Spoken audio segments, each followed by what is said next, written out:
Hi, instant ആയിട്ടുള്ളൊരു breakfast recipe നമുക്കൊന്ന് പരിചയപ്പെട്ടാലോ? റവ ദോശയാണ് കേട്ടോ ഇന്ന് നമ്മൾ ഉണ്ടാക്കാൻ പോകുന്നത്. പെട്ടെന്ന് തന്നെ നമുക്ക് ഉണ്ടാക്കിയെടുക്കാം. കുഞ്ഞുങ്ങൾക്കൊക്കെ സ്കൂളിൽ പോകുന്ന ടൈമിൽ അമ്മമാർക്ക് ഭയങ്കര ബിസി ആയിരിക്കും അല്ലേ? ഈ ഒരു സമയത്തൊക്കെ പെട്ടെന്ന് ഉണ്ടാക്കാൻ പറ്റിയ ഒരു ഇൻസ്റ്റൻ്റ് ആയിട്ടുള്ള ബ്രേക്ക്ഫാസ്റ്റ് റെസിപ്പിയാണ് ഇന്ന് നമ്മൾ ട്രൈ ചെയ്യുന്ന റവ ദോശ. അപ്പോൾ പലരും റവ ദോശയൊക്കെ ട്രൈ ചെയ്ത് ഒത്തിരി പരാജയപ്പെട്ട് കാണും. ഈ ഒരു മെത്തേഡിൽ ഫോളോ ചെയ്യുവാണെങ്കിൽ ഡെഫിനറ്റ്ലി നിങ്ങൾക്ക് നല്ല രീതിയിൽ വിജയിക്കാൻ പറ്റും. സൂപ്പർ ടേസ്റ്റാണേ. അതിലേക്കായിട്ട് റവ എടുത്തിട്ടുണ്ട്. ഞാൻ 1 കപ്പ് അളവിലാണ് കേട്ടോ റവ എടുത്തിട്ടുള്ളത്. അപ്പോൾ ഇത് വറുത്ത റവയാണ്. നിങ്ങൾക്ക് വറുക്കാത്ത റവയാണെങ്കിലും യൂസ് ചെയ്യാം. ജസ്റ്റ് ഒന്ന് മിക്സിയിൽ നല്ല ഫൈൻ പൗഡർ ആക്കി എടുക്കണം കേട്ടോ, അല്ലെങ്കിൽ തരിതരി ആവാനുള്ള ചാൻസ് ഉണ്ട്. സോ ഫൈൻ പൗഡർ ആക്കിയ റവയാണ് എടുത്തിട്ടുള്ളത്. കൂടെ തന്നെ വേണ്ടുന്നതാണ് തൈര്. അപ്പോൾ പുളി ഇല്ലാത്ത തൈരാണ് കേട്ടോ ഇവിടെ എടുക്കേണ്ടത്.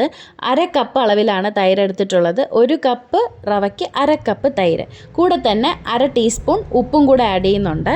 ആവശ്യത്തിനുള്ള വെള്ളവും കൂടെ ചേർത്ത് നമുക്ക് നല്ലതുപോലെ മിക്സ് ചെയ്തെടുക്കാം കേട്ടോ. വെള്ളം കുറവാണെങ്കിൽ നമ്മൾ കൂടുതൽ ആഡ് ചെയ്യണം. ദോശയ്ക്ക് നമ്മൾ മാവ് കുഴയ്ക്കുന്ന ആ ഒരു കൺസിസ്റ്റൻസിയാണ് കേട്ടോ നമുക്ക് വേണ്ടത്. ഈ ഒരു ഡിഷ് നമുക്ക് പെട്ടെന്ന് തന്നെ ഉണ്ടാക്കിയെടുക്കാം. നല്ല ടേസ്റ്റുമാണ് കേട്ടോ. 1/4 ടീസ്പൂൺ ബേക്കിംഗ് സോഡാപ്പൊടിയും കൂടെ ഒന്ന് ആഡ് ചെയ്ത് കൊടുക്കണേ. എന്നിട്ട് വെള്ളം ഒഴിച്ച് നമുക്ക് നല്ലതുപോലെ മിക്സ് ചെയ്തെടുക്കാം. അപ്പോൾ നമ്മളിവിടെ നല്ലതുപോലെ മിക്സ് ചെയ്തെടുത്തിട്ടുണ്ട്. അപ്പോൾ ഇത് കുറച്ചും കൂടെ വെള്ളം ആവശ്യമുണ്ട്. അപ്പോൾ ഞാൻ കുറച്ചും കൂടെ വെള്ളം ആഡ് ചെയ്യുന്നുണ്ട്.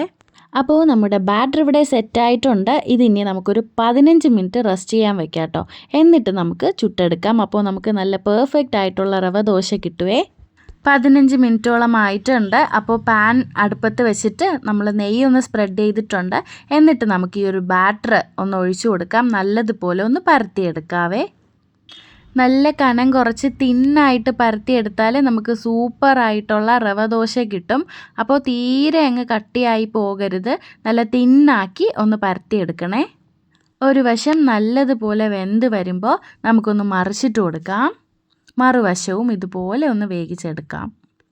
കണ്ടില്ലേ, നമ്മുടെ റവ ദോശ ഇവിടെ സെറ്റായിട്ടുണ്ട്. കണ്ടില്ലേ, നല്ല സ്മൂത്താണ് കേട്ടോ, നല്ല സോഫ്റ്റാണ്, സൂപ്പർ ടേസ്റ്റാണ്. അപ്പോൾ എല്ലാവർക്കും ഇഷ്ടപ്പെടുന്ന ഒരു ഡിഷാണ്. അപ്പോൾ നമുക്ക് ബാക്കിയുള്ളതും ഇതുപോലെ ചുട്ടെടുക്കാം. ഒരു സൈഡ് സെറ്റായിട്ടുണ്ട്, മറിച്ചിട്ട് കൊടുക്കുന്നുണ്ടേ. കണ്ടില്ലേ, എത്ര പെട്ടെന്നാണ് നമ്മൾ ഈ ഒരു റവ ദോശ ഉണ്ടാക്കിയെടുത്തത്. അപ്പോൾ ടേസ്റ്റിലും ഒട്ടും കുറവില്ല കേട്ടോ. അപ്പോൾ എല്ലാവരും ട്രൈ ചെയ്യണം. ട്രൈ ചെയ്തിട്ട് നിങ്ങളുടെ ഫീഡ്ബാക്ക് അറിയിക്കണം.